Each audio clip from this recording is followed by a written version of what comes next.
ఇవాళ తెలంగాణకు స్వాతంత్రం వచ్చిన తర్వాత, నేనైతే తెలంగాణ స్వాతంత్ర దినం జూన్ 2 అనే అంట. స్వాతంత్రం వచ్చిన తర్వాత 10 రోజులు కూడా దాన్ని సంతోషంగా ఉండనీయకుండా తెలివి తక్కువ తెలంగాణ ప్రజలు ఎవరైతే కాంగ్రెస్ కోట్లేసిందో వాళ్ళనే అంటున్నారు.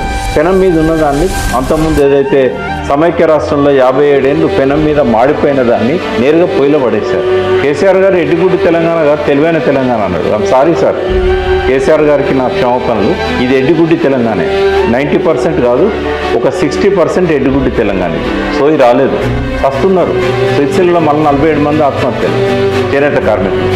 ఏ ఆత్మహత్యలు ఆపాలని చెప్పి నాలాంటి వాళ్ళం ఆనాడు కోర్టును వదిలిపెట్టి, న్యాయవాద వృత్తిని వదిలిపెట్టి మేము వచ్చినామో, ఏ ఆత్మహత్యలు ఆపడానికి తెలంగాణ కావాలని చెప్పి 1200 మంది బలవన్ మరణాలకు పాల్పడ్డారో ఆ తెలంగాణను పెనం మీదకి వెళ్ళి పొయ్యిలో పడేసుకున్నది ఈ ఎడ్డిగుడ్డి తెలంగాణ ప్రజలు. కానీ ఇప్పుడంటే ఏమొస్తుంది? తప్పు చేసిండు, పశ్చాత్తాప పడతారా పడరా, వాళ్ళ కర్మకు వదిలేస్తాను.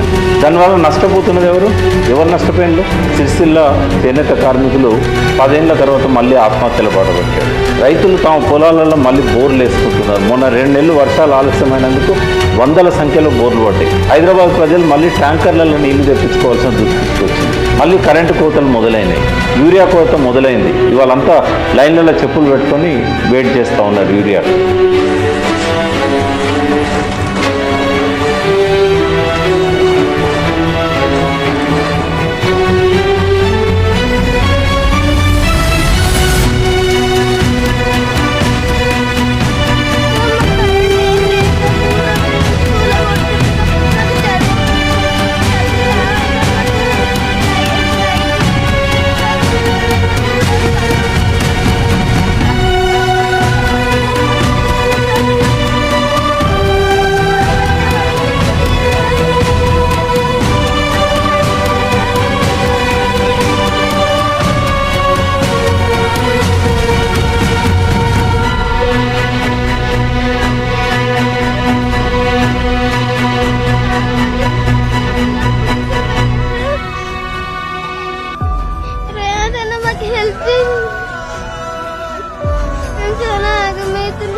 ఎగ్జామ్ పేపర్స్ కూడా ఇచ్చారు సార్. మా కరెంట్ కావాలి సార్, మాకు న్యాయం చేయండి సార్. నేను చిన్న పిల్లలు సార్, చదువు ఆగమైతుంది సార్. మా టీచర్స్ కూడా పిల్లలు చాలా మంది ఉన్నారు సార్. మా అందరు గుర్తుపోయినాయి సార్.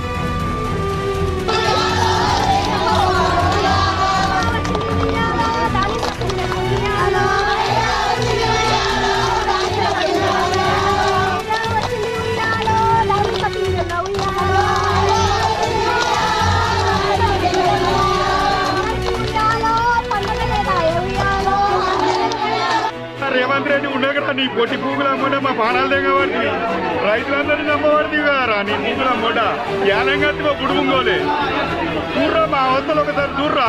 ఇక్కడ లీడర్ ఎవడన్నా లీడర్ అని చెప్తున్నావు. మంచి వాడనము నువ్వు పీకురా పోతే మొదట మరి ఇంకోడన్నా ఎక్కినోడిస్తాడు.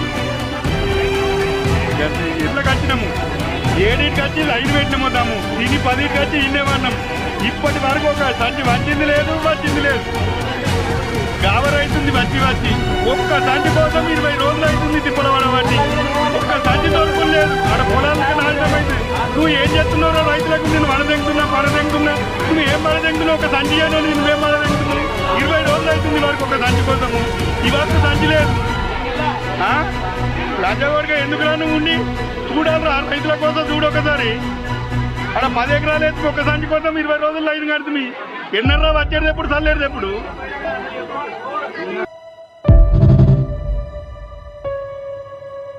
రేవంత్ రెడ్డి పాలతో లంజోడుకు ఆడోళ్ళ కానీ మోసం చేసి మొత్తం నాశనం చేసి లంజోడుకాడు.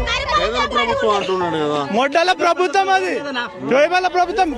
గరీబోళ్ళ దగ్గర పేదల ప్రభుత్వమా, ఉన్నోళ్ళ దగ్గర పేద ప్రభుత్వం. ఆ లంజోడుకు రాకన్నా ముందు 6 సంవత్సరాల నుంచి ఇల్లు ఉంది. రేవంత్ రెడ్డి లేకుంటే న్యాయం చేయకుండా రెడ్డి కాదు, పెళ్ళం కాదు, లంచ కొడుకు మొత్తం వేసిన కొడుకు. తిట్టలే ఇలా ప్రజలకు అన్యాయం జరుగుతుంది కాబట్టి నేను చెప్తున్నానా. కానీ ఇలాంటి ప్రభుత్వం వేస్ట్ అంటే వేస్ట్ ప్రభుత్వం. ఓటుకున్నట్టు దొంగ మళ్ళీ ప్రజలకు ఏం సాయం చేస్తాడు? ఆయన దొంగ, పైసలు మాట్లాడేటోడు. ఓటుకున్నోడు దొంగ చేసినోడు, పేదోళ్ళని ఏం సాయం చేస్తాడు? ఆయన కడిపే నిండదు, వేరే వాళ్ళకి ఏం సాయం చేస్తాడు? నాకు కోసుకోండి, నాకు తినండి, నాకు ఒక సీఎం అలాంటి మాట మాట్లాడతాడా? కేసీఆర్ అని చూసి నేర్చుకుంటే అలా అయినా కొద్దిగా బుద్ధి వస్తుంది రేవంత్ రెడ్డి. ఓటుకు నోటు ఆయన దొంగ ఉంటే తెలంగాణ ఈ లంజ ఓడుకులకు మేము 2-3 నెలలు కరెంట్ బిల్లు, ఇన్కమ్ ట్యాక్స్ కట్టకపోతే జీతాల రోడ్ల మీద వచ్చి ధర్నాలు చేస్తారు. ఈడ వచ్చి గోరు గరీబుల మొట్ట గుడుసు లంజ ఓడుకులు ఇలా పిల్లలను బండ పెట్టండి. ఈడ పండగ పూట ఇల్లు కూలింది. ఈ లంజవాడుకులు గవర్నమెంట్ ఎంప్లాయీస్ కాదు, కాంగ్రెస్ ఎంప్లాయీస్. అందుకే ఇట్లా మొట్ట వీళ్ళకు జీతాలు సరిపోవట్లేదు లంజవాడుకులకు. అందుకే ఈడ ఇల్లు కట్టేటప్పుడు 6 సంవత్సరాలు ఇల్లు కట్టినాము. 6 సంవత్సరాల నుంచి ఎప్పుడు వస్తే 1000 రూపాయలు 500 గురించి ఆశపడి దెంకొస్తారు. ఈడ వచ్చి రూపాయలు దెంకుతారు అందరు. రాయగొట్టు 48 రాయగొట్టు పిల్లప్పుడు ఇంటి కొట్టుకొని వస్తున్నాం సార్.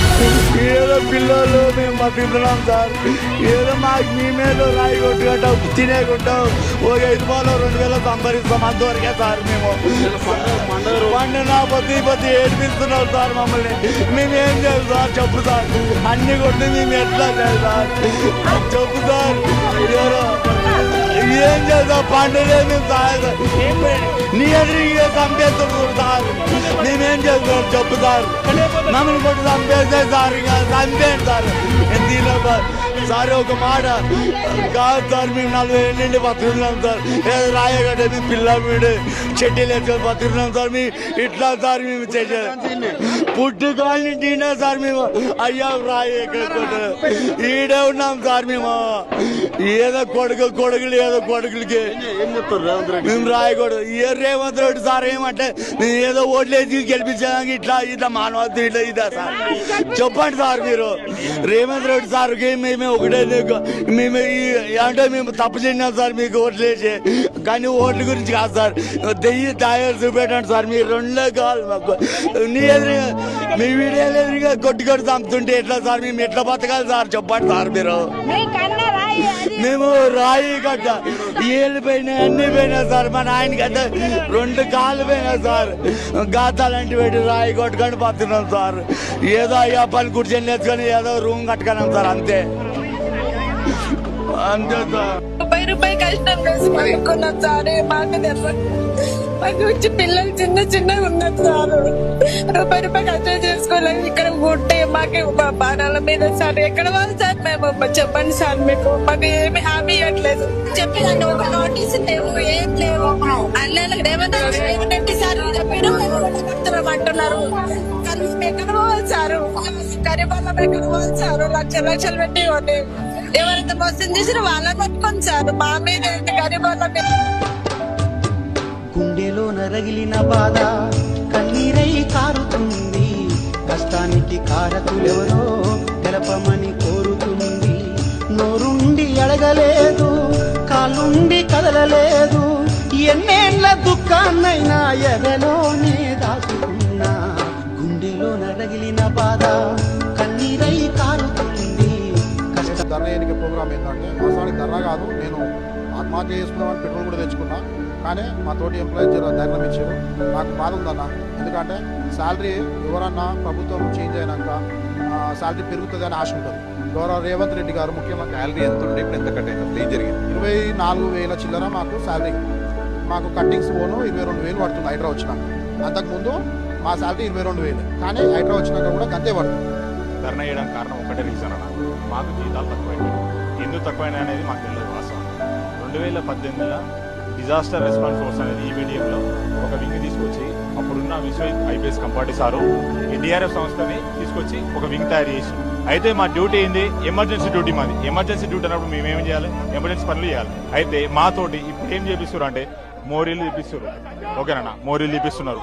చెట్లు కట్ చేయాల్సిన బాధ్యత మాది, చెట్లు కట్ చేస్తున్నాం. ఫైర్ కంప్లైంట్లు వచ్చినా మేమే పోతున్నాం. ఓకేనా, మొన్న జరిగిన ఎస్ఎల్బిసి టన్నెల్లో మేము ఎంతమంది అయితే ఎంప్లాయీస్ ఉన్నామో అంతమంది ఎంప్లాయీస్ రోజుకి 2000 చొప్పున ఇస్తా అని చెప్పేసి సార్ వాళ్ళు చెప్తే, సరేలే మనం ఉన్న మధ్యతరగతి కుటుంబాలు 2000 ఇస్తా అంటే ఇంత న్యాయం జరుగుతుంది కదా, మనం కూడా వర్క్ చేస్తున్నాం కదా డిపార్ట్మెంట్ అని చెప్పేసి ఊకొని ఎస్ఎల్బిసి టన్నెల్కి ప్రాణాలు అడిచేదలు పెట్టుకొని పోయినామన్నా. మేము 28 రోజులు డ్యూటీ చేసామన్నా. అక్కడ డ్యూటీ చేస్తే ఏ ఒక్కరు కూడా ₹1 వేయలేదన్నా మాకు. మీ గవర్నమెంట్ వచ్చి అప్పుడు మాకే సత్తాస్తున్నాం సార్. ఏం సత్తాస్తున్నాం అంటే మీరు ఏజ్ ఎక్కువ అయిపోయింది మీది తీసి మా దగ్గర మొత్తం ప్రూఫ్ ఉంది సార్. నాది ప్రాబ్లం నాది ఒకటి లేదు, 50 మందికి తీసేసారు. ఏ బాబు మీరు ఎక్కువ మాట్లాడకూడదు హైడ్రా. నేను చెప్పిన సార్ జిహెచ్ఎంసీ నుంచి ఎందుకు తీసుకొచ్చారు మాకి. ఏం జరుగుతుంది ఇక్కడ? అనతి కాలంలో ఏం పోగొట్టుకున్నామో తెలుసా? తల్లిని ఎడబాసినం, అల్లుకున్న పాట ఒకటి అమరత్వం పొందింది. ఇప్పుడు రాజధాని ఎద మీద వలస పాలకుల విగ్రహాలు మొలుస్తున్నాయి. అక్కడి వాళ్ళ మీద ఈగ వాలితే ఇక్కడ మన ముక్కులు తెగిపడుతున్నాయి. నేల మనదే అన్నట్లున్న పాలనా పగ్గాలు తెర వెనుక చేతుల్లో తోలుబొమ్మలాట. రోజుకో కొత్త కథతో దెబ్బతిన్న పామొకటి పగతో బుస కొడుతున్నది. ఒకంత అవసరానికి దేశభక్తులు బూరలుదుతున్నారు.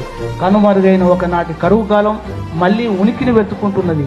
మట్టి వాసన ఎరగని వారికి విముక్తి పోరాటాలు అర్థం కావు. ఎన్ని అవమానాలు, ఎన్ని త్యాగాలు, ఎంత దుఃఖాన్ని భరించింది నేల.